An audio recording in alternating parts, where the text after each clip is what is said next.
AmericanFamilyStudios.net.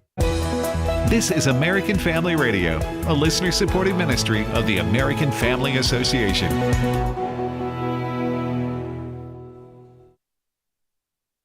American Family News, I'm Rusty Pugh. President Trump has kicked off his visit to the Middle East with a visit to Riyadh, meeting with Saudi Arabian officials. Peter Ducey is there with the latest. A lot of the talk has been about supercharging artificial intelligence that requires a lot of energy. So the way that they want to do that here in Saudi Arabia is by using oil, something that they have a lot of here, and also by using renewable energy sources, something that they are working on developing. And some of the world's biggest business leaders are here. We heard from the CEO of NVIDIA, the chip maker. He gave a presentation. These very wealthy titans of industry see a lot of opportunity in Saudi Arabia. The fourth round of U.S.-Iran talks concluded this past weekend, just ahead of President Trump's historic Middle East tour. We're in the midst of talking to them, and they're right now acting very intelligent. We want Iran to be wealthy and wonderful and happy and great, but they can't have a nuclear weapon. It's very simple. And so I think they understand that I mean business, and I think they're being very reasonable thus far. Former Bush speechwriter Mark Thiessen says President Trump has a decision to make. Well, he said that the standard is a total dismantlement of their nuclear program, which means no enrichment, no centrifuges, no nothing. I don't believe there's a chance that Donald Trump is going to accept a deal with Iran that is weaker than the deal that George W. Bush brokered with Libya. So he wants to do it peacefully, but if not, he's got to take it out, and I think he will. Israel's security cabinet reportedly approved plans last week to seize control of Gaza indefinitely. Israeli ambassador to the UN, Danny Danon, denies that Israel is trying to occupy Gaza. Absolutely not. Our goals are very clear, Jonathan. We want to bring the hostages back home, and we want to eliminate Hamas. And we will do that. Mark my words. We are committed to bring back all the hostages. We will not leave the 58 hostages behind. President Trump is facing calls to turn down Qatar's gift of a new Air Force One. Senate Minority Leader Chuck Schumer is planning to block President Trump's judicial nominees in New York over the nation of Qatar's offer to replace Air Force One. Republican Senator Rand Paul says it's an offer the president might want to refuse. There is a provision in the Constitution that says you can't do this. And so the question is, can you do it if it's only for official purposes? White House Press Secretary Caroline Leavitt says any donation from Qatar will be handled with transparency and in full compliance of the law. On Capitol Hill, Ryan Schmelz, Fox News. A conservative military watchdog is welcoming an order by the Department of Defense to thoroughly review library books that promote the woke agenda in the military. Chad Groening with more. Last week, Secretary of Defense Pete Hegseth issued a Pentagon directive ordering all military leaders to pull and review all of their library books that address diversity, racism, or gender issues by May 21st. The memo relates to Hegseth's campaign to rid the military of diversity and equity programs, policies, and instructional materials. It was signed by Timothy Dill, who is performing the duties of the Defense Undersecretary for Personnel. Elaine Donnelly is president of the Center for Military Readiness. They are going to be looking at books and programs to find those that are promoting educational materials, things like divisive concepts, gender ideology. Some people should be discriminated against by others, divisions, one race is better than the other. Any kind of program that promotes that kind of ideology would come up in the course of this review. We don't need all of those kinds of materials in the libraries of our military educational institutions. But Donnelly doesn't think that these books should necessarily be pulled. In fact, I think you have to see them. You have to be able to understand the ideology. If you're going to have debates, you can't really debate if you don't know what the opposition argument is and know it better than they do. So I am not in favor of removing books from libraries. But it should be made very clear that because a book is there, that doesn't mean that the Department of Defense or the service academies are endorsing it. I'm Chad Groening. More news online at afn.net and the AFN mobile app. I'm Rusty P. The AFR app is a powerful tool, but it does have limitations. You can't use it to change the oil in your vehicle or get rid of carpet stains. It won't walk the dog, won't pick up the dry cleaning, or take the kids to practice. But while you're doing those things, you can listen to your favorite AFR content through the app on your phone, smart device, or Roku. Just go to your app store or visit afr.net. Listen to AFR wherever you go with the AFR app. Welcome to Today's Issues, offering a Christian response to the issues of the day. Here's your host, Tim Wildman, President of the American Family Association.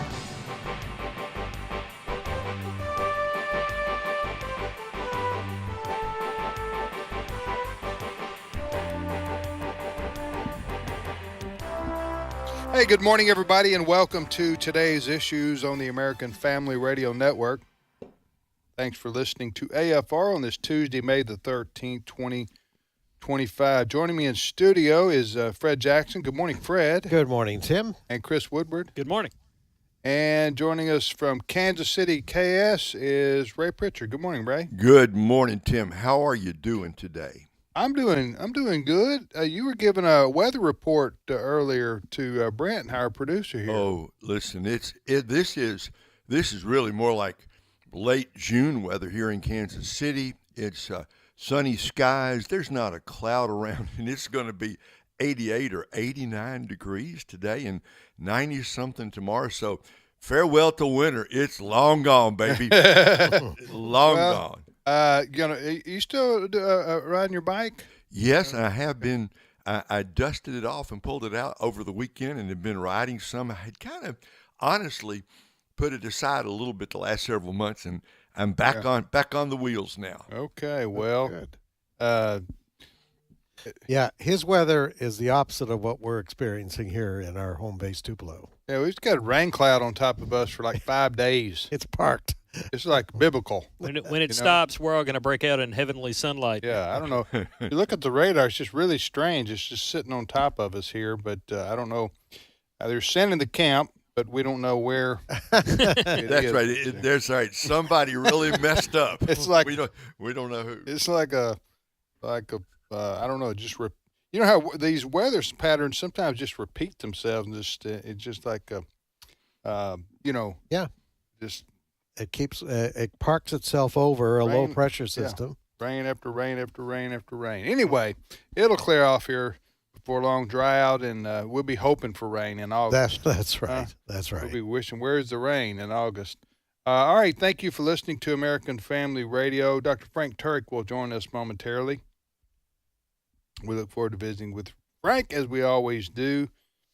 The first news story we have, though, is President of the United States, right? Yes, President of the United States, Donald Trump, is in Saudi Arabia today. As a matter of fact, Fox and MSNBC, a whole bunch of news outlets, seem to think he might actually be delivering remarks later this hour from Saudi Arabia. But in the meantime, the president is over there wheeling and dealing. He's already promised big business deals, big, beautiful business deals between the U.S. and Saudi Arabia. It's actually a who's who of people. Elon Musk is over there, but also companies like Coca-Cola. And I can say that based on things like Sean Hannity, Fox News personality Sean Hannity. He's over there as part of this tour featuring the president. I've got some audio from Sean Hannity right now, clip 9. I sat next to one of the cabinet members, and he's one of the longest-serving cabinet members in Saudi Arabia. Their overwhelming desire is for peace in the region, and their overwhelming belief is that the person that is best able to bring that together is going to be President Trump. And there's a reason why that the Saudis have committed over $1 trillion in investment in the United States to have all their top ministers, all their top business people, every American, I mean, from Coca-Cola on down, and Steve Schwartzman. I could run through the list of people that were in this room. It was a who's who. And to see the desire to have a great business working relationship that benefits both countries, that seems to be where their focus is. Now, I'm going to post a picture or an article on our Today's Issues Facebook page because it shows the president's limo rolling up on the Saudi palace, and he's being escorted by presumably Saudi security forces on Arabian horses, and they're carrying American flags. They have rolled out the purple carpet, as they call it there in Saudi Arabia, for Donald Trump. Yeah, part of this, if you can believe it, $1 trillion deal. They've been involved in the last couple of hours in what they're calling a investment forum. And I just saw a headline there as we were listening to the Fox report there. And amongst the deals being made, now this is, according to the headline, one of the biggest military deals ever. So I'm assuming that Saudi Arabia is going to purchase a bunch of, I don't know, fighter jets, other military equipment from the United States. But we're talking $1 trillion in deals. I also saw the headline. It was talking about AI investment, which we know is a big thing these days. So President Trump is supposed to, I think, have a news conference at some point in the next few hours, and maybe he'll lay out a little bit more in detail what these deals that he's been able to acquire today. Now, so these business leaders of these major corporations, I guess American corporations, are their CEOs are in Saudi Arabia along with President Trump to meet with Saudi representatives. Is that right? Yeah, Elon Musk is one of them. I actually cut that portion out of the Sean Hannity bite, but I can confirm that Elon Musk is there based on photographic evidence. But he mentioned the Coca-Cola. Yes. Yep. So a lot on the table here. And we've been told the primary purpose of this trip is economic. I think what Trump is trying to make good on his promise that he's going to make all kinds of deals. He's got now this doesn't involve, I understand these deals that we're hearing today, they're in Saudi Arabia, do not involve tariffs and that kind of thing. No. This is a straight up business deals, Saudis investing in American companies, purchasing perhaps military equipment, that kind of thing. Saudi Arabia, Ray, has 33 million people. Right. That's is that the size of California, roughly? I think California may be more than that. California maybe 40, something like that. Yeah, we'll find out here in just a second. But I was thinking, Mr. Trump, he was made for a trip like this. Yeah. Talk about the art of the deal. This is what the art of the deal is all about, and it coming at a good time because the president is on a roll. He brokered a trade deal with China, worked out some kind of ceasefire between India and Pakistan, and he says the Houthis are going to stop sending missiles into Israel. And this morning, inflation has come in below expectations. So if there's ever a moment for President Trump to shine, this is really it. He was born to do what he is doing right now. Making deals in Saudi Arabia. I read I think it was this morning I was reading a news article about his approval ratings have swung like 15 points in 2 weeks or something like that, which is unheard of in a presidency. That I've never heard of that. Maybe, but it's because of the reasons you just mentioned. You had the bad news a couple weeks ago with the stock market basically going in the tank, and a lot of worry around the world, and now about the economic and the trade deals and all that, and tariffs, and now that's sort of reversed itself, especially with the at least the 90-day pause in going at each other between China and the United States in terms of the trade. And I just heard yesterday how important that 90-day pause is, because that's when companies here in the United States purchase the goods that they're going to sell for back to school and for Christmas. Right. So this 90-day pause, this is why the stock market just went crazy yesterday. Yeah, in a good way. In a good way, yeah. All right, you're listening to today's issues on the American Family Radio Network. Now, just one more point on the Trump visit there to Saudi Arabia. When you talk about opulence, wow. And these countries, we talked yesterday about Qatar going to hand over a $400 million 747. It's like, here's an extra plane we have. Go ahead. You can have the 747. Well, and Brett Baer of Fox was reporting on this morning. They have an entertainment district there in Riyadh, where President Trump is. And it has, if you've ever seen pictures of the Las Vegas Strip, big hotels and restaurants and fancy waterfalls and all of that sort of thing. Brett Baer was reporting last night, the Saudis built that entertainment area in Riyadh in 115 days. Like, apparently it was a piece of desert, and they created all of this in 115 days with 40,000 workers. I've never heard of anything like that before. Mm-mm. Well, this is all oil money, right? Oh, yeah. I mean, do you know of any other industry, Ray, in Saudi Arabia? Well, except for oil? Do they need any other industry? Evidently not. Oil. I just find it the irony of ironies that Elon Musk is over there because he's known for electric cars, right, which don't use oil. Okay. Yes, go ahead. Go ahead, Chris. So, beyond oil, Saudi Arabia produces a wide variety of goods, including petrochemicals, cement, steel, and manufactured goods. Okay. They also have minerals. They're big into gold, copper, phosphate. Is sand a mineral? It should be, if it's not, because they have plenty of that. By the way, what did you say your high was going to be today, Ray? 88. Okay, so Donald Trump, our president, is wearing a big suit over there, and the high today is 106. Hello. Fahrenheit. Yeah, the low is 85. Yeah, but it's a dry heat. Yeah, right? yeah, you can.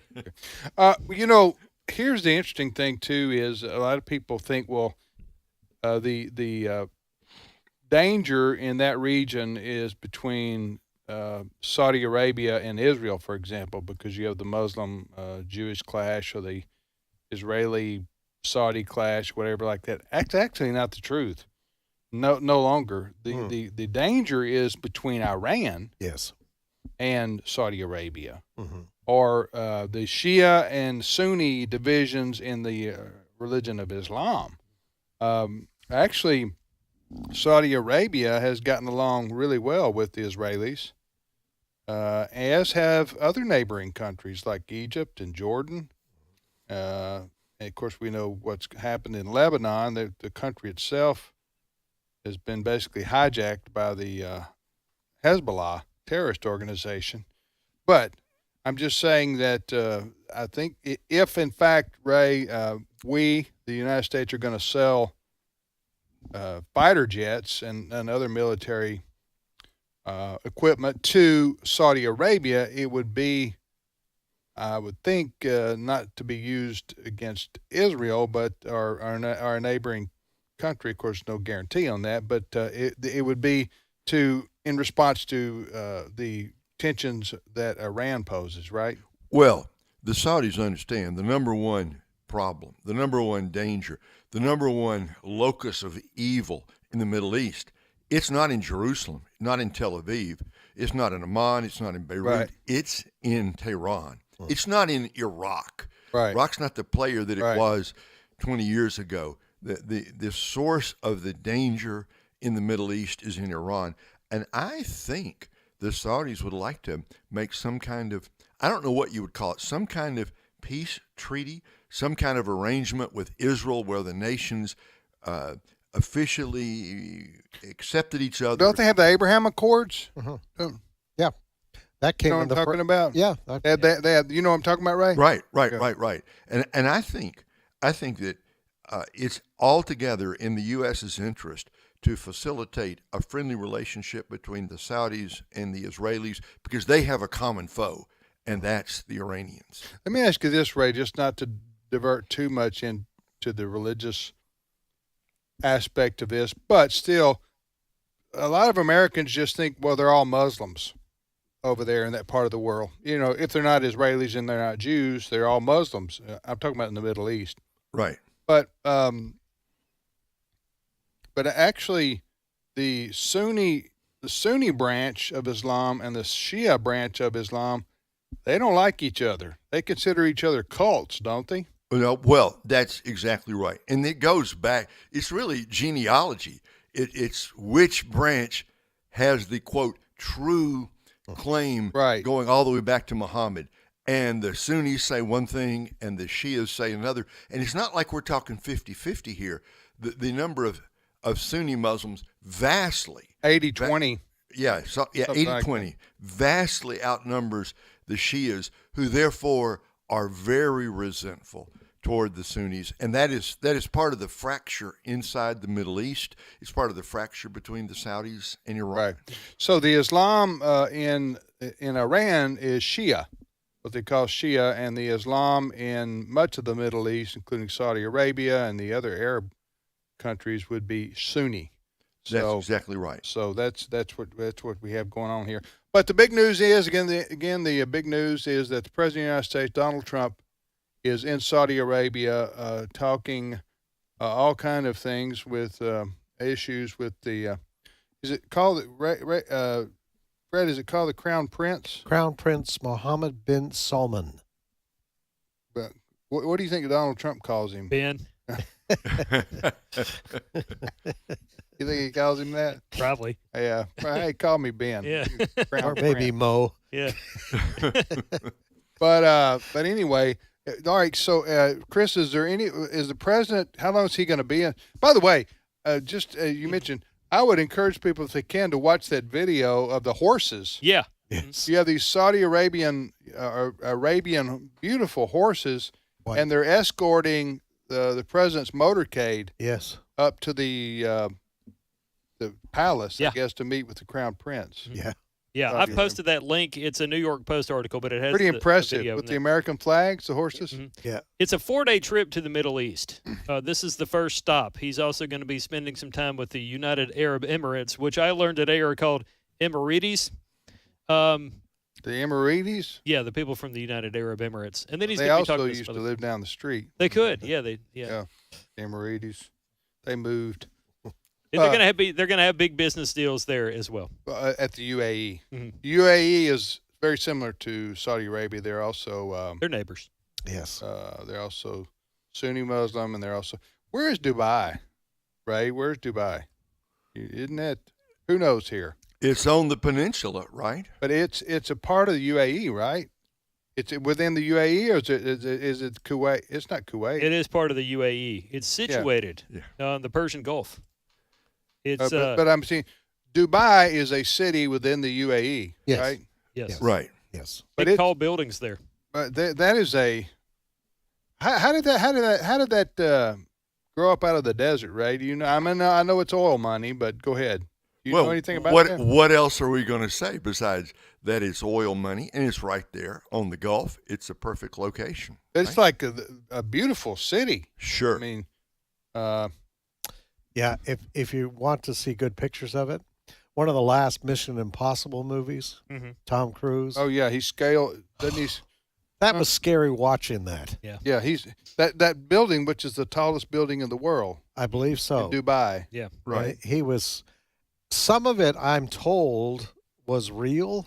Some of the stuff outside. Tom Cruise is Tom Cruise is crazy when it comes to doing his own his stunts. own. I know. But that gave you a pretty good idea of the depth and breadth of that city. It's incredible. Fred, what are you saying? We can't trust everything that comes out of Hollywood? It's not all real? No, but I have read stories about Tom Cruise yes, and his yes. stunts. And Yeah. it's- He insists on doing a lot of those himself. In the what is supposed to be his final Mission Impossible that's coming out, he hangs off an airplane mid-flight with no attachment. But he's done that before. Yeah.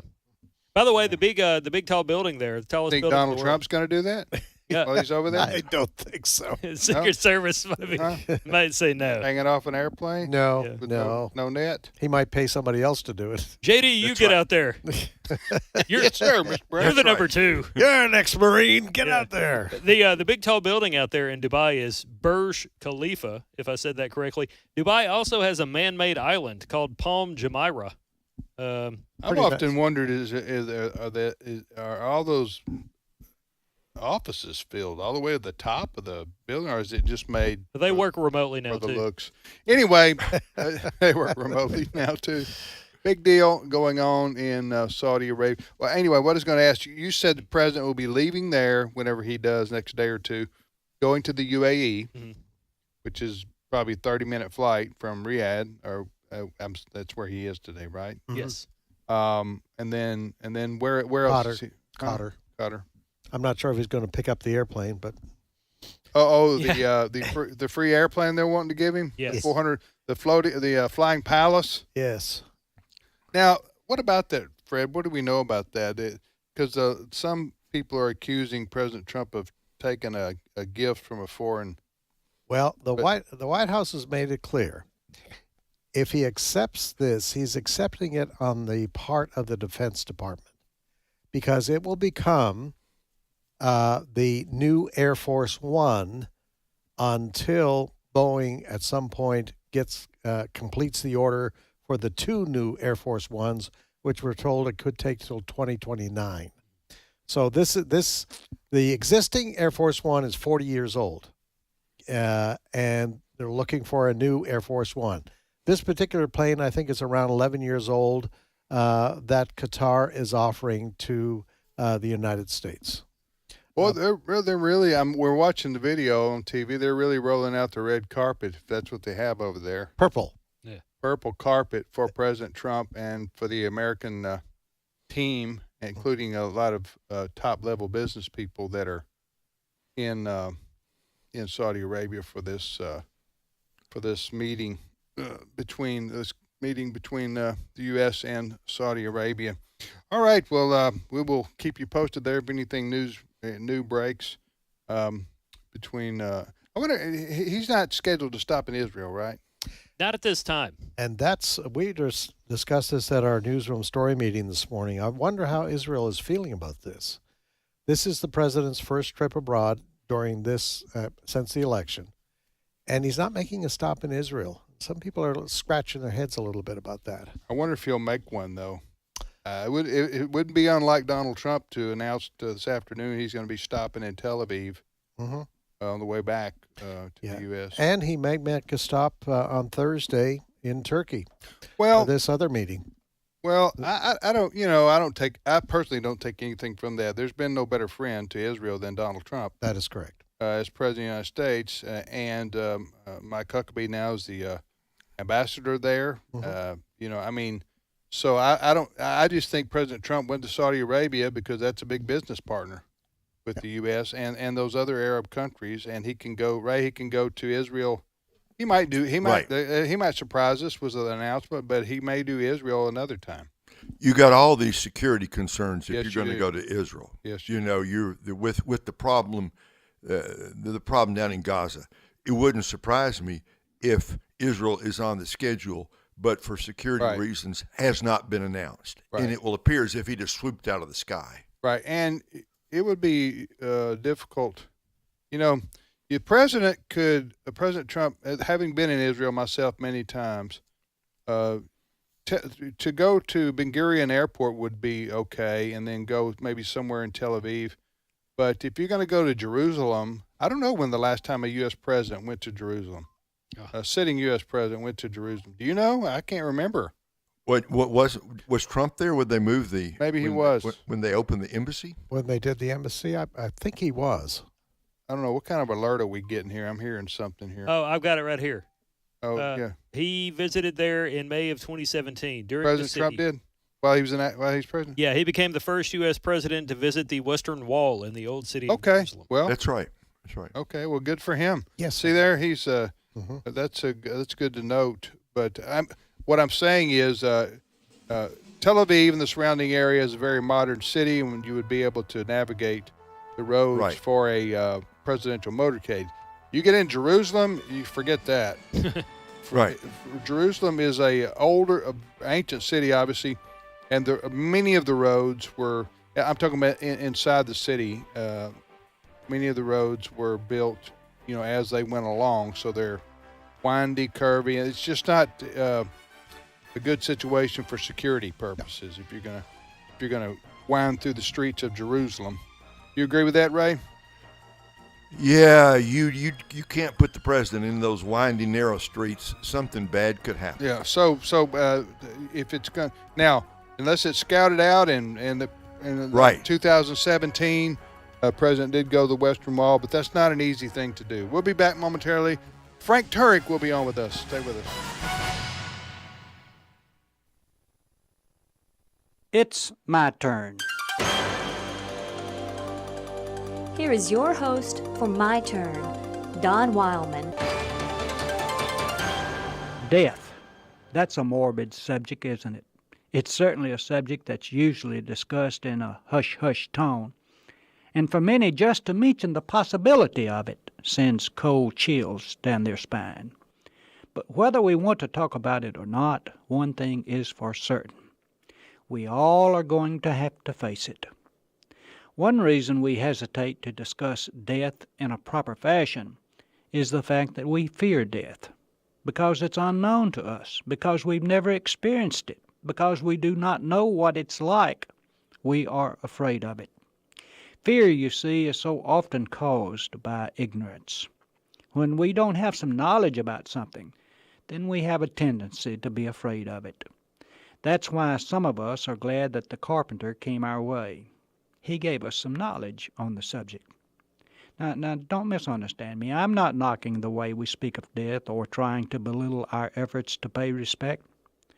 What I'm saying is that too often we fail to take a realistic look at death. We treat it as though it's a horrible thing, a monster, a dreaded experience. I wonder if the reason we treat it like that is because this is the way death appears to be to most of us. Maybe we've never stopped to think that the same Creator who gave us this beautiful thing that we call life is the same one who also made death a part of the plan. How is it that we can on one hand call one of His gifts a beautiful thing, and in the very next breath say His other gift is awful? Does His nature change like that? We feel that He is indeed the same yesterday, today, forever. The problem is that we take His gifts without taking Him. You see, we use life, live it to the fullest, without ever stopping to think where it comes from or who is responsible for it. Then one day, sometimes suddenly, we're face to face with the other gift of His, often unprepared for it, and we curse it. We have known, since we were old enough to understand, that everyone must die. But we've put off thinking about it, getting prepared for it, and it catches us unable to cope with it. Followers of the man of Galilee have a healthy attitude toward death, for they belong to the Creator. How was it that little Jewish tent maker said it? Whether we live or die then, we belong to the Lord. You know, it was faith like that that led him to say, "As for me, the hour has come for me to be sacrificed. The time is here for me to leave this life. I have done my best in the race. I have run the full distance. I have kept the faith. And now the prize of victory is waiting for me." You know, I'd rather face it that way than cursing it. But then one cannot face it in that manner unless he's able to say those very same words. I guess that's the thing that scares us so. This has been My Turn with Don Wildman, a production of the American Family Association. For He has rescued us from the dominion of darkness and brought us into the kingdom of the Son He loves. Colossians 1:13. American Family Radio. This is today's issues. Email your comments to comments@afr.net. Past broadcasts of today's issues are available for listening and viewing in the archive at afr.net. Now, back to more of today's issues.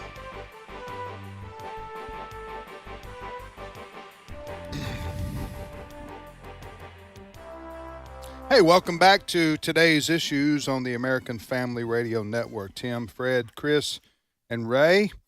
And we're joined now by Dr. Frank Turek, host of I Don't Have Enough Faith to Be an Atheist, heard Saturday mornings at 9 a.m. Central Time and Sunday afternoons at 4 p.m. Central Time right here on AFR. Good morning, Frank. How is everybody? We're doing great, man. How about yourself? Just swell. You got the big golf tournament coming to town, right? Yeah, I just did a podcast with my friend Webb Simpson. He's not in this tournament, but it's right here in Quail Hollow Golf Club. It's the PGA, and to show you how good I am, Tim, I had to have my ball retriever regripped. That's the club I use the most. For those who don't know, that's that. It's a long extension that you use to retrieve your ball from the water or the woods. And that's what Frank's talking about. So Webb Simpson, the professional golf player, he's well known in the golf world. So he's a personal friend of yours, huh? Yeah, he lives up here in Charlotte. Good Christian guy. We just did a podcast with him called the Bible Caddy Podcast, and it's basically a bunch of professional golfers talking about Jesus. So they just had me on to talk about the evidence for Jesus. Right. Well, all right, I want to set this up. I was reading an article last night about the podcaster, speaking of podcasters, Joe Rogan. Yeah. He is the number one or the number two podcaster in the world, I believe, in terms of downloads. And now, I wouldn't recommend his show. I don't listen to it on a regular basis. He uses a lot of profanity. But he has a lot of interesting and thoughtful conversations and topics covered, from what I understand. And I do read about what he has to say, and I pay attention because I'm curious what pop culture's saying out there, right? And he is on the leading edge of that. So he's known as an atheist. I guess he's described himself in that way, as an atheist. But recently he had a conversation about God and Jesus. And do we want to play this, and then we'll let Frank dive into this? We can do this. Okay, what are we going to play here? Well, we've got some audio of Joe Rogan, again, a self-described atheist. No profanity. You bleeped it out? Well, Steve cut the bite. So Steve did it? We're going to go on faith that it's clean. But Rogan has questioned the logic of the Big Bang Theory, saying the resurrection of Jesus Christ makes far more sense. And in this particular bit of audio that we're going to play, Rogan is talking to a TikTok personality by the name of Cody Tucker. Here is Mr. Rogan, clip 11. The difference between science and religion is that science only asks you for one miracle. I want you to believe in one miracle, the Big Bang. Yeah. That's a good one. It's a great line. Yeah. It's because it really is true. Yes. And it's funny because people would be incredulous about the resurrection of Jesus Christ, but yet they're convinced that the entire universe was smaller than the head of a pin, and for no reason that anybody's adequately explained to me that makes sense. Yeah. No. Instantaneously became everything. Yeah. Okay. I can't buy that. I'm sticking with Jesus on that one. Like, Jesus makes more sense. What's he talking about there, Frank? Well, he's making a point that we make quite a bit in our book, I Don't Have Enough Faith to Be an Atheist, and when I go to college campuses, I do the same thing, to point out that the greatest miracle in the Bible is the first verse. In the beginning, God created the heavens and the earth. If that verse is true, every other verse is at least believable, because if God can create the universe out of nothing, he can resurrect Jesus from the dead, he can part the Red Sea, he can walk on water, he can turn water into wine. Because the greatest miracle is the creation of the universe out of nothing. And the interesting thing is that even atheists are admitting the evidence for the greatest miracle. They're admitting that space, time, and matter had a beginning out of nothing. My point, and I think Rogan is making this point implicitly, or if not explicitly, that if space, time, and matter had a beginning out of nothing, what could have caused that? Only a spaceless, timeless, immaterial, powerful, personal, intelligent creator could have caused that. Because if space, time, and matter had a beginning, the cause has to transcend space, time, and matter.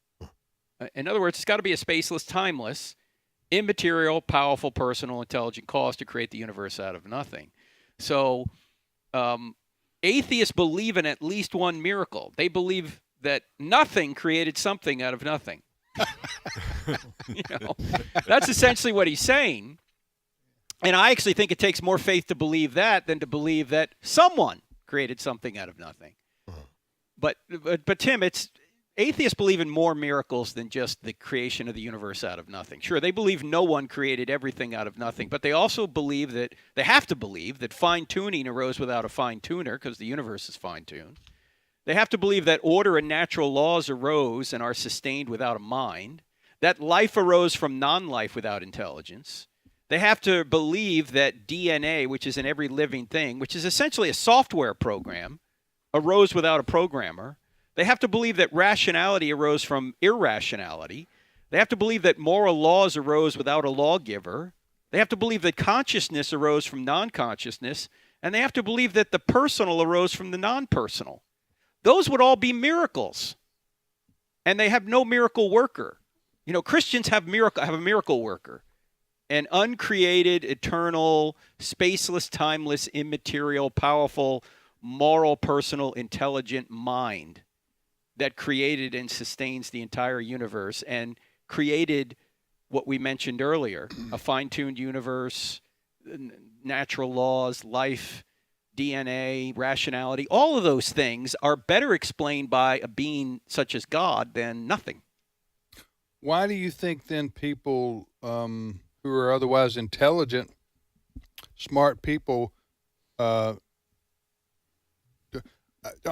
would be atheists? I mean, well, that's why I ask people, if Christianity were true, would you become a Christian? And most atheists will say no. Okay. Because it's not about the head; it's about the heart. They don't want it to be true. Okay. They don't want there to be a God.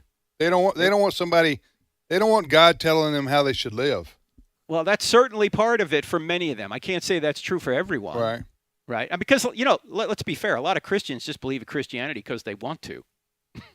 You know, they can't give you evidence that it's true. They just want it to be true. Now, thankfully, you can believe something that's true and not know why it's true. Right. But I think atheists are believing something that's false. And there's a lot of evidence that God does exist, even though they say he doesn't. Yeah. Ray, any thoughts on what we're discussing here?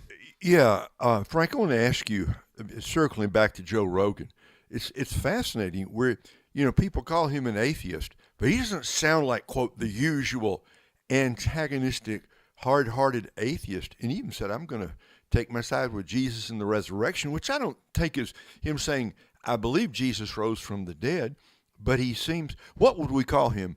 A man who is skeptical but curious? Yeah, I hope so. I think he is curious, Ray. He's had some, you know, Christian apologists on. You know, he's had Steve Meyer on, who wrote Signature in the Cell and Return of the God Hypothesis. He's had Wes Huff on, who's a young apologist up in Canada. You know, so he seems to be open to it, at least at this point. Maybe he's certainly moving in that direction, hopefully. And, you know, I think we all have to remember that we shouldn't expect people to agree with us because we're all at a different point in our own spiritual development. I mean, if you go back a certain number of years, you probably didn't believe then what you believe now, right? Right. So why do we expect everyone to agree with what we believe now to be true when maybe 30, 40 years ago we didn't believe what we believe now? Right? I mean, people often say to me, Frank, you know, those kids on college campuses, sometimes they can get a little uppity. They can get a little unkind. You know, they can get snippy. Why don't you get mad at them? I go, like, why would I be mad at a 22-year-old kid? You know, I mean, when I was 22, I didn't agree with my 63-year-old self. So why should I expect some 22-year-old now to agree with what I believe now? Maybe I shouldn't, because I don't know where that kid came from. I think you got the workings of a good country song right there, honestly. It could be. Why my 22-year-old self doesn't agree with my 62-year-old self. I like that, man. Yeah, I think you're onto something. I think that's right in the vein of how can I miss you if you won't go away? That's funny. And I keep missing you, baby, but my aim's getting better. That's terrible. That's terrible.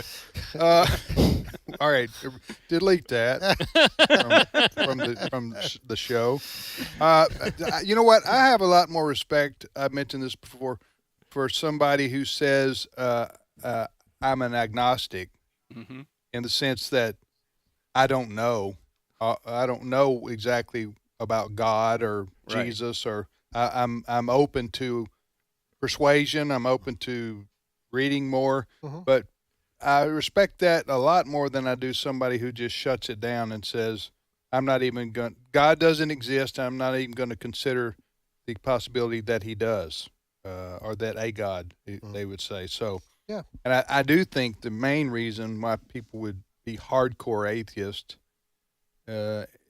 when in light of everything Frank talked about a few moments ago, which is undeniable.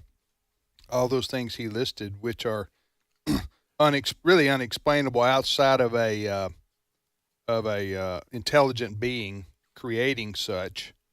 Now, that doesn't necessarily prove that Jesus Christ is the Son of God or the message of Christianity is absolutely true, but it does establish the fact that there is an intelligent mind behind the universe, all those things that Frank listed a few moments ago. But for somebody to say, I think the main reason why people would say I'm an atheist is they don't want to consider that God has moral laws that they have to live by, and this God is superior, is a all-knowing, all omnipresent being. So did that make sense? What I'm talking about there? The human heart's rebellious against God. Go ahead. Well, it is, and it's as Frank said. If it's true, would you believe it? No, many times, because they do not want the moral implications that come with following Christ. And I think, Frank, that the story of Joe Rogan. First of all, we're not to the end of this story, but here's a guy with the #1 podcast in the world, I believe, listened to by multiple millions of people. And the crazy thing about, and it's not, Tim, to be clear, it's not as if I'm a frequent listener, but you pop in here and there. With Joe, you can hear almost anything from one podcast to another. So he's had, right, as you said, Frank, he's had these evangelical Christians who very winsomely have explained the gospel to him, and I take it from his comments that he's listening, which, friends, I think ought to give us encouragement that not everybody who doesn't believe hates the Lord. Sometimes they're thinking about it, they're pondering it, and they're on the way, but they just don't know it yet. And we ought to keep on sharing Christ, and we, above all, ought to keep on praying. Amen. Well, Frank, where's your next stop? Which college campus you going to now? Well, college won't start up again until the fall, but we're going to Michigan this weekend near Grand Rapids, Grace Community Church in Hudsonville, Michigan. So I'll be there. We have listeners in Grand Rapids area. We have a radio. You got Grand Rapids people? Yeah, up we there? have a radio station in, is it Muskegon? Oh, Muskegon. Yeah, that's not far. Muskegon. Yeah, well, the 17th, so that's this Saturday. I'll be up there for a men's conference in the afternoon. It's Grace Community Church in Hudsonville. And then I'm doing the Sunday morning services and then the Sunday evening service as well, where we'll have Q&A. We'll do I don't have enough faith to be an atheist. So at the same church? Yep, same church. Okay, what's the name of the church? Grace Community Church. It's in Hudsonville, I believe. Do you have to have tickets, or is it? No. It's free. Okay. Yeah, anyone can come. Okay. Yeah. All right. Well, listen. Thanks for being on with us. Wish you the best. Safe travels, and we will hope that you make the pro golfing tour soon. Negative. That's never going to happen. Even with God, it would take a miracle of God. But I am writing more country songs like "How Can I Miss You If You Won't Go Away." Okay. See you, Frank. Is that better? Yeah, it's probably time for you to go. So long, toodaloo. All right. God bless you guys. Hey. See you. All right. Bye. See you. You're listening to Today's Issues. That's Dr. Frank Turek. What do you think about all that, Fred? His country song. Yeah, his country song. He said he's got. Come on, that's what's resonating in everybody's mind. That's right. I can't miss you if you don't go away. Yeah, when I first started in the radio business, I was late teens. Yeah, and one of my jobs was a DJ, and I had to endure. I was a DJ for a 6-hour country and western block. Okay, at a radio station. This is back in the 70s. This would be back in the 70s. Okay. And I'm going to reveal a trade secret. I would roll the record and then turn the monitor down. And I could watch records. Keep it now. So that dates me. That really dates me. So when the needle got too close in there to the center, I would bring the monitor back up. Okay. For 6 hours. You mean the needle on the record? The needle on the record, yes. Were these 45s or albums or? 45s mainly. 45s. Yeah. See, now we have to educate Chris. You know what a 45 is? Right? I've heard of them. Yes. The little small vinyl. Yeah. Right. Okay, it's basically like it's like I had we had CDs, obviously, and you could actually buy a single CD. In other words, it was a CD with one song on it, maybe two. And that was our version of a 45. Yeah. Or what was the other one, a 70? A 78 was a album, wasn't it? Yes. Right? Do you remember those? I know you do. Yeah, 33 was the album, right? Oh, was that okay? What was the 78 then? Really fast. That's when when you wanted to get through it quickly. Oh yeah, that's, really fast. That's speed playing, wasn't Yeah. it? But 40. But anyway, so you played 6 hours of country and western music back in the day, in the 70s. Man. We're talking Tammy Wynette and Conway Twitty and they were there, and then on top of it, because it was in Canada, 30% of it had to be Canadian produced music. Okay. So a lot of Anne Murray. A lot of Anne Murray. And Stompin' Tom Connors. Have you guys ever heard of Stompin' Tom Connors? He's my favorite wrestler. Stompin' Tom Connors. Now, if you've ever watched hockey games, they will play one big song that he had, the good old hockey game. Oh, yeah. All right? That was Stompin' Tom Connors from Prince Edward Island. He's also known for gyms like Bud the Spud, Big Joe Mufferaw. I wrote that one and, for you, right there. Here's one that's big with condiments, the ketchup song. Yeah. Bud? Did you say Bud the Spud? I did. And I'm reading this from the internet because clearly, if I don't know the Carpenters, I don't know. I'm not familiar with Tom Connors. I've not heard of this singer that Fred's talking about. The what? No, what now? What was his name? Stompin' Tom Connors from Prince Edward Island, the island of. That sounds like a pro wrestler. Anne of Green Gables. Yep. No, he had stomping because part of his shtick was he had a piece of wood out there and he'd stomp his foot on this piece of wood. Okay. Well, we all have our way of dealing with Saturday stress. That was his way of dealing with stress, I guess. I guess so. Oh, he's saying I've been everywhere. I've heard that song. He probably covered that. Yeah. Johnny Cash. Yes. Or he's been, if that's the same song we're talking about. All right, you're listening to Today's Issues on the American Family Radio Network. What's the next story, Chris? Well, we talked a minute ago about golf, so I'm going to keep it in sports for a moment because onlookers recently watched in disbelief at a Maine high school spring track meet as a biological male competing in the girls' division coasted to victory in the 800-meter and 1,600-meter races. There is a junior who goes by the name Soren Stark Chessa. He is a male, and he came in first place while running for North Yarmouth Academy at an event in Hiram, Maine on May 2nd. Behind him was a trail of young women, all of which finished in distant second, third, and fourth, so on places. So basically, you have another incident in Maine where a man is What is beating wrong females. with Maine? They're thumbing their nose at What is President wrong with the Trump. people of Maine?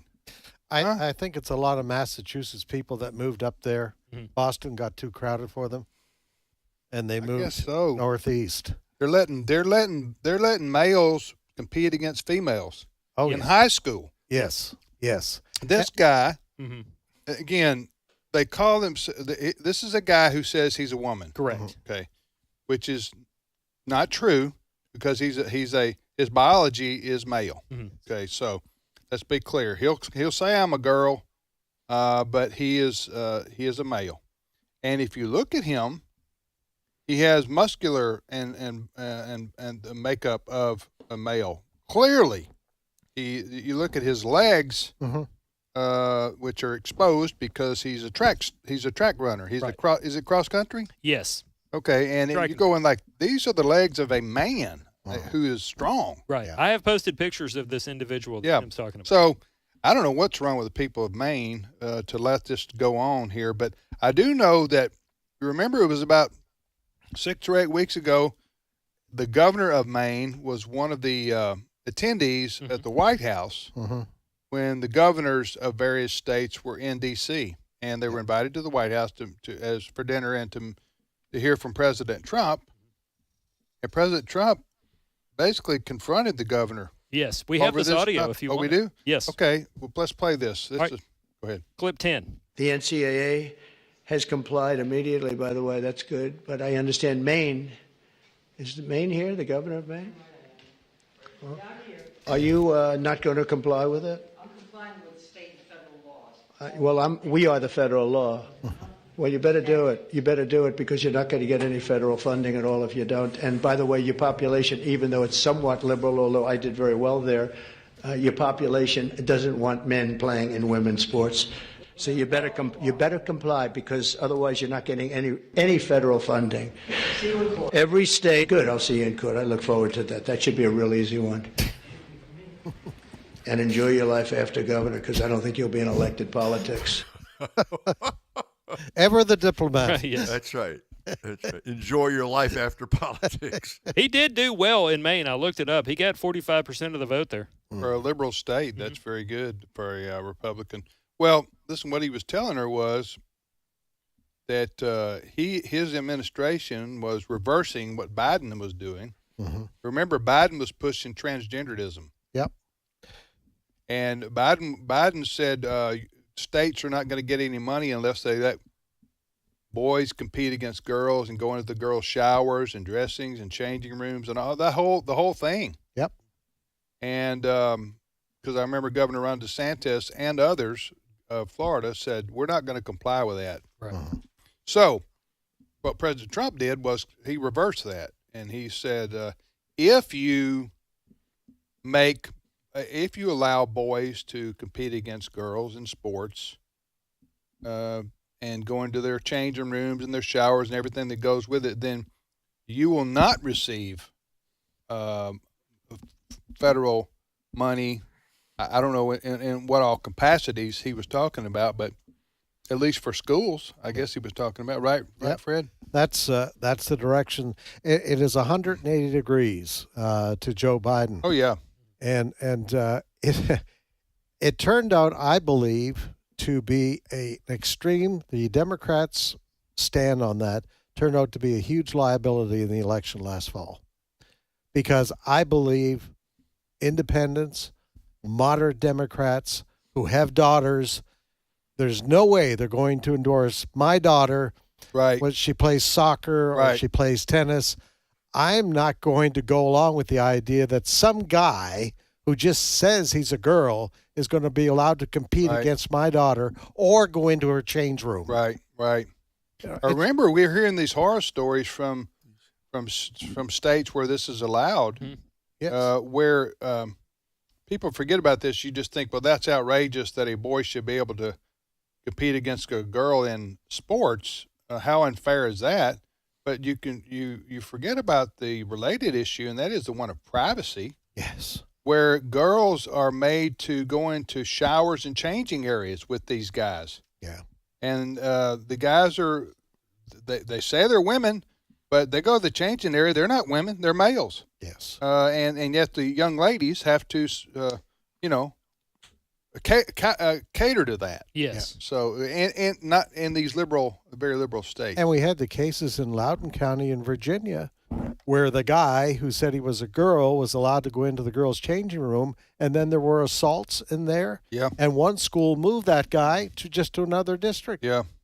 If ever there was a time in America where somebody really learned that you can't just go with a political party and what they tell you, it's this particular issue, because Democrats are the reason we have Title IX. And in the year of our Lord 2025, the Democratic Party has turned its back on women over this issue. Yeah, they don't protect women. No. And another thing is, in no other category do we deny science and reality. I can't say I'm a Chinese person. You would say you can call yourself a Chinese person, but you're an Anglo-Saxon or whatever I am. Yep. White American, of European descent. So people would say, well, he's messed up in the head. He thinks he's Chinese. Okay? Yep. So in no other category do we say we can just claim to be something and we're supposed to assent to it, and except for this issue. Yeah. This issue, we're supposed to let boys who say they're girls be called girls. We'll be back momentarily with more of today's issues.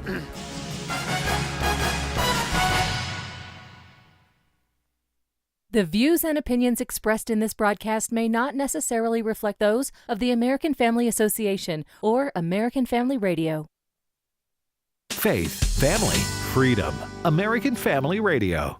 Sometimes being an insider means you understand the joke that only certain ones really know. Other times, it gets you into exclusive places. As an AFA insider, you'll get information about issues and policies that can dramatically impact our families and our Christian rights, and you won't have to travel to D.C. or even dress up to get it. Find out more and sign up at afa.net/activism. This is American Family Radio, a listener-supported ministry of the American Family Association.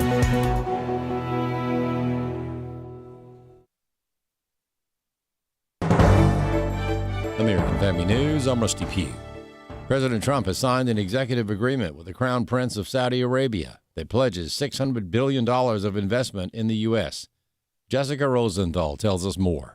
President Trump sat across from Crown Prince Mohammed bin Salman at a desk inside the Al Yamama Palace in Riyadh to sign multiple agreements, including a $600 billion economic deal. The White House says it includes a Saudi company investing $20 billion in AI data centers and energy infrastructure in the U.S., and a group of American companies will help build out some Saudi infrastructure, like the King Salman International Airport. They also signed the largest defense sales agreement in history, in which the U.S. will provide nearly $142 billion worth of weapons to the Saudis. They also signed agreements establishing cooperation on critical mineral mining, health research, and between the FBI and their Interior Ministry. Jessica Rosenthal, Fox News. The president has drawn criticism after claiming he would accept a $400 million luxury Boeing jet as a gift from Qatar, a nation he will visit on the trip. Kentucky Republican Senator Rand Paul sits on the Senate Foreign Relations Committee and says the gift could send the wrong signal. I don't know that if we can have an honest appraisal of their human rights record and decisions on arms sales if we're receiving $400 million gifts from a country, so I'm not for it. The pause in the fighting between India and Pakistan after a U.S.-backed ceasefire. Steve Harrigan has more from New Delhi, India. Military leaders from India and Pakistan met on Monday. They're trying to prolong the ceasefire between those two nuclear powers, and they're doing a good job of it so far. Things remain quiet. India's prime minister addressed the nation for the first time since the fighting. He says India has only paused its attacks against Pakistan, but they are ready to attack again if provoked. Of course, all this fighting began last month after a terrorist attack in the disputed territory of Kashmir. That left 26 Indian tourists dead. Pakistan said they weren't involved in that attack at all. It was President Trump who declared the ceasefire. It came after a heavy round of U.S. negotiations. Minnesota sends in the National Guard to assist with a pair of growing wildfires. The Camp House fire and Jenkins Creek fire in less than 2 days have burned through almost 3,000 acres in the Superior National Forest north of Duluth with zero containment, prompting Governor Tim Walz to authorize the National Guard to provide emergency assistance with at least 12 evacuation zones that are in the Leave Now stage. Several structures have been lost. Really, other than standing chimneys and cement work and some burned out cars, you never would have guessed there was even structures there. Everything was gone. St. Louis County Sheriff Gordon Ramsey, one of the fires believed to have been started by a campfire amid dry and windy conditions across the region. Jeff Manasso, Fox News. Add Kansas City, Missouri to the list of cities that are struggling with high crime because of funding cuts to local law enforcement. Steve Jordahl reports. On most weeknights in Kansas City, the sound of roaring engines and the smell of burning rubber easily drowns out any sounds and smells coming from the city's iconic barbecue joints. Hundreds of teens in their hot rods and ATVs are clogging the streets, endangering anyone close and taunting the police, who Randy Sutton of the Wounded Blue says are twice cursed because it takes a large number of police to quell the violence, tow the cars, make the arrests, and keep the peace, and there's already a shortage of police officers. The Kansas City PD is so short-staffed because of all of the issues surrounding the anti-law enforcement lobby. In 2021, the city diverted $42 million from law enforcement to a community services fund. Less money, fewer police, more crime, fewer businesses to raise the needed revenue. But there are signs that the city is coming to its senses, although it may be too little too late. City Council member Wes Rogers tells Fox News they're trying to put consequences in place. Under law, we can seize these ATVs, so we're going to start seizing them, and we're going to smash them. He says they're also reclaiming some of the funding. We're actually building a new jail just for these people, and we're going to lock them up, and we're going to hold them accountable. I'm Steve Jordahl. U.S. stocks are rising following an encouraging report that showed inflation slowed across the country last month. For American Family News, I'm Rusty Pugh. Some chances come along once in a lifetime. When they do, you've got to be ready. AFA Action's Center for Judicial Renewal has such a chance to help the Trump administration make good choices, nominating men and women as Supreme Court justices and other federal judges. Your gift helps make that possible, and we'll give you a free Bible study by Stephen McDowell, God's Blueprint for Life, Liberty, and Property, as a thank you gift. Visit afaaction.net today. afaaction.net. Today's Issues continues on AFR with your host, Tim Wildman, president of the American Family Association.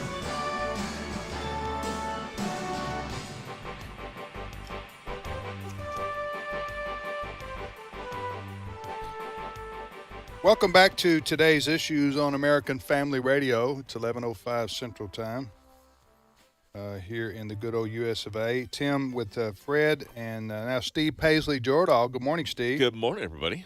And Ray Pritchard's in Kansas City. I wanted to mention real quickly, we've set our, we're going back to the Holy Land in March of 2026 for our, we usually do this annually. Our trip to the Holy Land is scheduled and planned, and all the information is available. Now, in March also, my sons Wesley and Walker are leading a Footsteps of Paul tour that you can read all about. So there's 2 trips in March. You can do both of them if you want to. They're back to back. That puts you going from home about 2 weeks if you're going to do both of them, maybe a little bit longer, but if you want to go on one or the other, that's available too. So to read all about it, and we're already getting a bunch of people signed up. So to read all about this Holy Land tour and the Footsteps of Paul tour, go to this website I'm about to give you, WILDMON group.com. WILDMON wildmangroup.com. The itinerary, the cost, the everything you need to know about these 2 tours in March of 2026 is available at that website, wildmangroup.com. All right, Steve, what's the first story? Well, if you have been, if you've gotten a phone call recently from somebody offering you some insurance, some cut rate insurance because they can do better, specifically if you're an older American, don't answer the phone. Well, answer the phone, but hang up as soon as you find out, because there is a scam going on right now in which people are getting called up and they're being offered a cut rate insurance. The people claim they're from the government, say we can do better for your Medicare, your Medicaid, and you just have to send us a check for $1,600 and it's all good. And a lot of people have been taken in on this. Don't be taken in on that. Have you heard about this, Fred? Oh, yeah. And, you know, I think my advice would be if someone calls you don't know, your phone rings, and this happens to me, you know, they're trying to sell condo sales or whatever. If the phone rings and you pick up and they say, "Hi there, Fred, this is so-and-so, and I've got a great deal for you." Right away, you're going to say, this is a scam. Beware of people trying to sell you stuff over the phone. Mm-hmm. Just be super cautious. You know, a lot of people are facing increases in insurance premiums right now, and these are the kinds of people that prey on that. P-R-E-Y. Mm-hmm. They prey on older people. They know that they need insurance. They're facing big increases in their premiums. They set up these scams. And, you know, people, it sounds good. Maybe I can get insurance, you know, for $100 a month or whatever the case may be. No, don't do it. FBI, everybody else tells you over and over again, don't give out your information. Don't give out your bank account. Don't give your credit card. Just be super Social Security number. Just don't do it. They are scams. They are thieves. Yeah. What they are. Has this happened to you or anything similar to this? No, I have just recently, I turned 65 in March, and I am just beginning my journey with Medicare. So I haven't been targeted yet, and I have a feeling. I'm talking about for any scams or anything like that. No. I haven't personally come across any of these yet. Ray, you listen. Evidently, those guys have a sucker list, and I must be at the top of it because you're getting it all the time, huh? I'm getting it all. Listen, I'm dead center bullseye for exactly the kind of stuff you guys are talking about, and I'm on the top of their list. Hey, call Pritchard; he's a sucker. And, have you ever fallen for one of these scams or anything? Some of them. Let's just say this way: some of those guys are really slick, very persuasive. They know your name. They know where you live. They know, right? And they know just enough to make it look, wouldn't you like to save money on your internet or on your car insurance or on your house insurance? And Fred's advice is exactly right. If you don't know who they are, hang up. You don't have to talk to them, right? Yep. You don't give them your address. Don't give them your phone number, and certainly don't ever give out your Social Security number to anybody you don't know. But yeah, Tim, I get those calls all the time. And I don't know how you've dealt with them. You were a little coy on whether or not you fall for it, but if you fall for it once, you'll certainly get to the top of the sucker list very quickly. Evidently, I must have fallen for it 2 or 3 times because I'm continually continually getting those phone calls. I've gotten these, and I've talked to people who've gotten these too. These toll. Yes. Texts. Yeah. You get the text saying you owe past your a toll that's past due from a toll bridge or road or something like. That's like sweeping the world. Yeah. That particular scam. Now, when you get yours, do they tell you what road or where it's from? The one that I got said you were in Florida recently. So somebody, a hotel where I stayed or whatever, must have given out information or sold my information because the text said you were in Florida. And they even gave me this toll bridge. And I thought, wait a minute, I didn't drive on a toll bridge in Florida. Right. So I knew right away it was a scam. Then I started reading online, hey, beware. There are people out there that are trying to scam people to pay tolls. Mine was from Denver. There's if you want to get to the Denver International Airport, the easiest way to do it is to go on a toll road that goes it skirts around the outside of the city, and then you can take off. And I've been on that road dozens and dozens of times living in Colorado, going to that airport. So the toll text that you got said E470. Okay, I'm wondering if these scammers know your area code. My cell phone is and in Colorado. they overlay that with, you know what I'm saying? Yeah, my cell phone is from my area code is 719. It's from Colorado. There you go. So they know your area code and they relate it to a road or bridge in Colorado. So I have been on the road, but I certainly haven't been on it in dozens of years now. So. Anyway, just beware out there. Yep. Because there's a lot of hoaxes and scams and spammers and everything like that. Yeah. We all get the calls. And there are stories, Tim, widows that Jesus condemned those who rob widows' houses. And there are widows out there who somebody calls and they can lose everything. Yeah. They can lose everything, which is why, if you're over the age of 65, you need some friends that you can check up on and some friends who care enough to check up on you, because these scammers have gotten very sophisticated. I'll tell you another thing to watch out for is the occasionally you get a text from somebody you don't know, and it's a conversation starter. And they want you to respond. They'll say something like, hey, I'll see you tomorrow. Okay, well, they sent that out to millions of people. I'll see you tomorrow. They want people to respond back to them. Who is this? Say, you must have the wrong number. That way they know they have a live, they have a Ray Pritchard. Yeah. That's exactly right. They have a Ray Pritchard out there who's willing to respond to a text from somebody they don't even know. Excuse me, Ray, I wasn't meaning to insult you there. But it's true. So a gullible person, or a person who's again, or a person who just is a friendly person and wants to respond and say, "I'm sorry, I think you have the wrong number." That's all they want to know is they've got a phone number that has a live, active person on the end of it. So don't fall for that either. So anyway, you're listening to Today's Issue. Steve, next story. There are some new refugees coming to this country.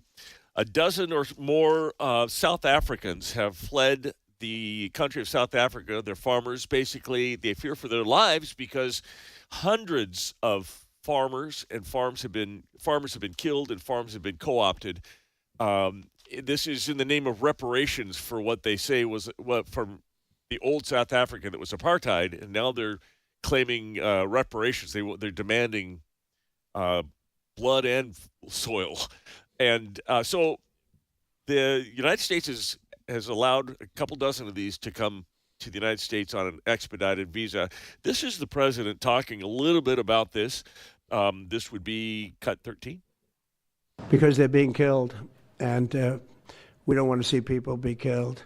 Now, South Africa leadership is coming to see me, I understand, sometime next week. And, we're supposed to have I guess a G20 meeting there or something, but we're having a G20 meeting. I don't know how we can go unless that situation's taken care of, but it's a genocide that's taking place that you people don't want to write about, but it's a terrible thing that's taking place, and farmers are being killed. They happen to be white, but whether they're white or black makes no difference to me, but white farmers are being brutally killed, and their land is being confiscated in South Africa. I don't care who they are. I don't care about their race, their color. I don't care about their height, their weight. I don't care about anything. I just know that what's happening is terrible. We've essentially extended citizenship to those people to escape from that violence and come here. Well, they are on their way. Not everybody's happy with it. I got to tell you, some aid groups that generally help with refugee settlement and take care of this, because these people are white, they are backing out of the deal, specifically the Episcopal Church. Why? Well, the Episcopal Church, in a letter to members of the church, Sean Rowe, who's the head of the presiding bishop, said that the government informed Episcopal Migration Ministries that under the terms of our federal grant, we are expected to resettle white Afrikaners from South Africa whom the U.S. government has classified as refugees.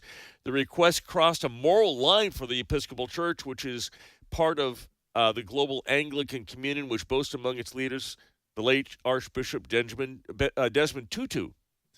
So in light of our church's, quoting here, in light of our church's steadfast commitment to racial justice and reconciliation and our historic ties with the Anglican Church in South Africa, we are not able to take this step.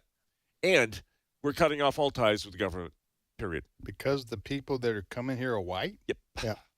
This is critical race theory. So we're for protecting everybody except white people. Yeah. That's right. This is critical race theory on steroids. Yeah. Because of skin color. If you're one skin color, you're the bad guy. If you're the other skin color, you're the good guy. It doesn't matter what the truth is. Well, the truth is there's good and bad people of all colors, that's right, creeds, and ethnicities all over the world, and you have to distinguish between that. And in this case, Ray, I've read about this in South Africa. There are these white farmers and people who are being attacked for their ethnicity. And that's what President Trump was talking about. Like happens in other parts of the world, and has happened historically, where whites have attacked blacks because of their ethnicity. So that does happen, but it happens on all sides. And also around the world, you have people, they don't have to be a different color. They can be a different religion. Though they can be, in the case of Russia and Ukraine, they can be, you put a Russian and a Ukraine person side by side, you couldn't tell you couldn't tell the difference unless they started, maybe talking or telling what their differences are. So there's a myriad of reasons why people go to war and hate each other, and but I don't understand the Episcopal Church is acting like they're making some kind of a moral stand because they're not wanting to help these 50 or so, I think it is, South African folks because they're white. Because they're white. Because they're white. That is I don't understand that. It's a suicidal. The government is allowing this.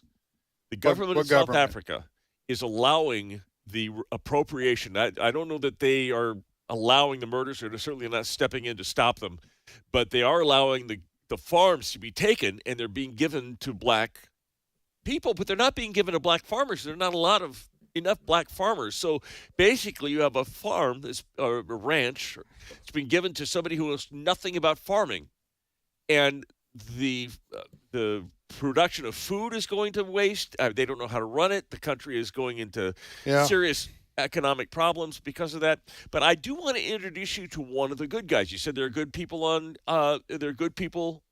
in the world, and there are evil people. There are good and bad people of all colors, creeds, and ethnicities, is what I said. I would like to introduce you to one of the good ones.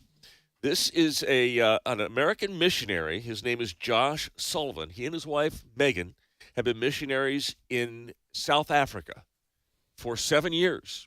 He plants churches, he preaches, and it was a month or so ago that he was doing a regular Sunday service, and some armed men came in and kidnapped him. He was talking to Fox News this morning, and this is his story. This is cut 14. I prepared for him to take me or to kill me. I knew one of those two things was about to happen, and so I just started praying.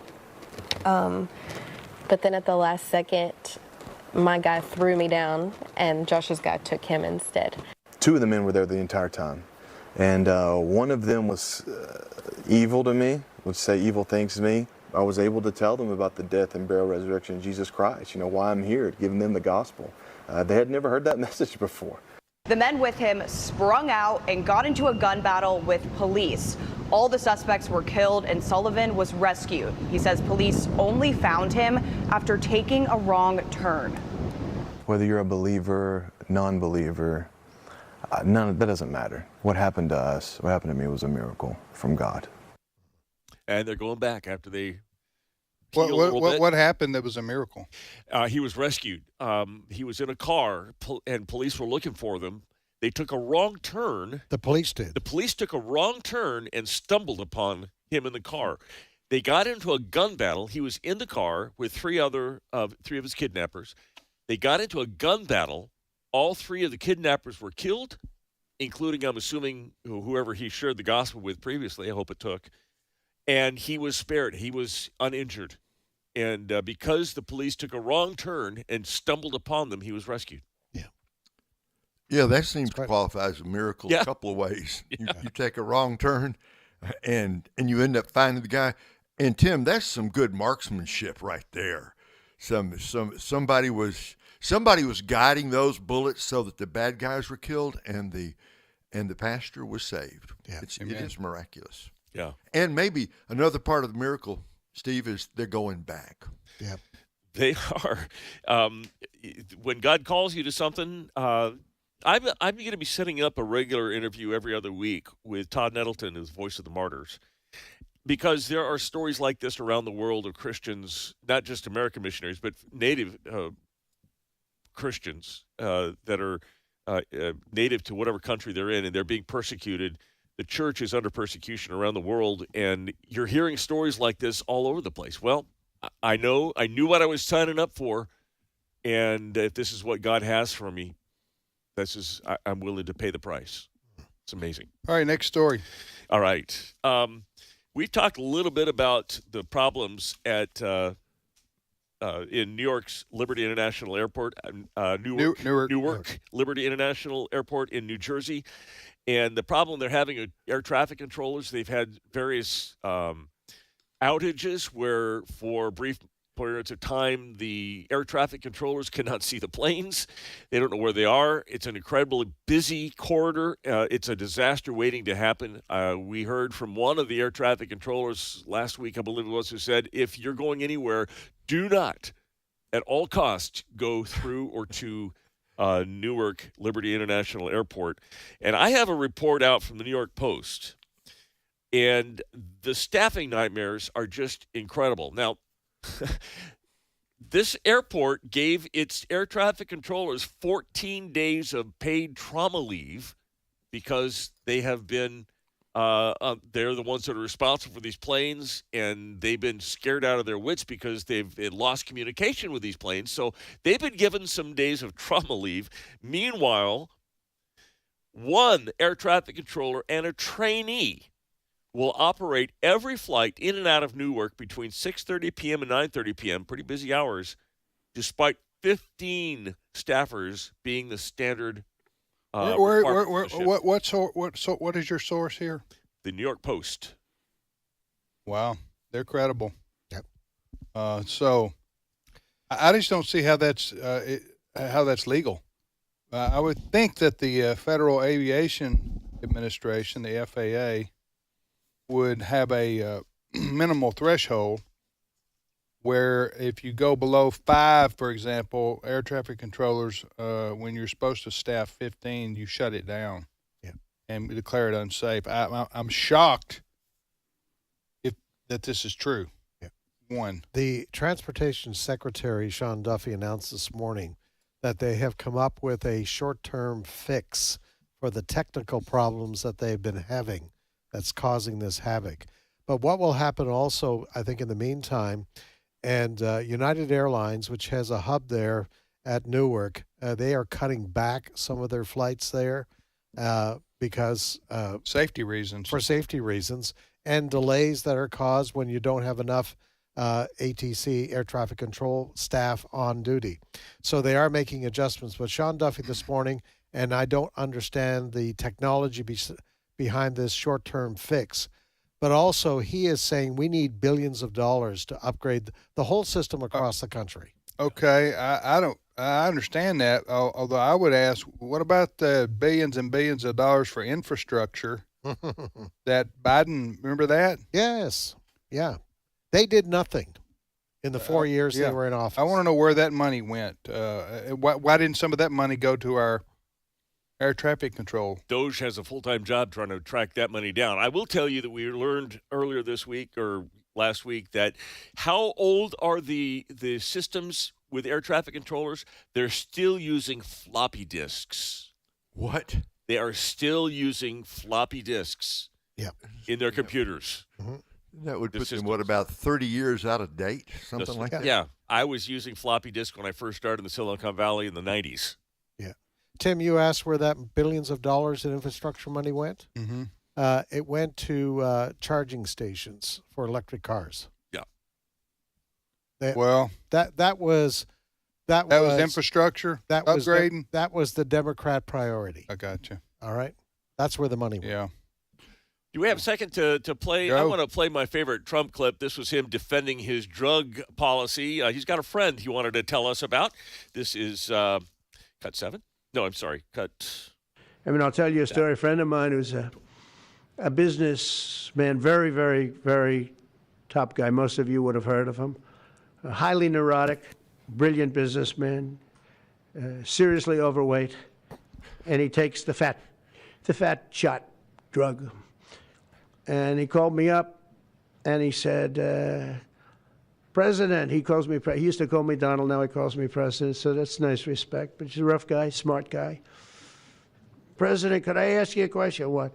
I'm in London, and I just paid for this fat drug I take. I said, it's not working. He said, I just paid $88. And in New York, I pay $1,300. What was going on? He said, so I checked. And it's the same box, made in the same plant, by the same company. It's the identical pill that I buy in New York. And here I'm paying $88 in London. In New York, I'm paying $1,300. Yeah. The fat pill. The fat pill. It's not working. It's not working. All right. Thank you, Ray. Thank you, Tim. Thank you, Steve. My pleasure. Fred. My thanks to Chris Woodward, Frank Turek, and our producer, Brent Creeley. And we hope you have a great rest of your day. Keep listening to American Family Radio, and we'll see you back here tomorrow.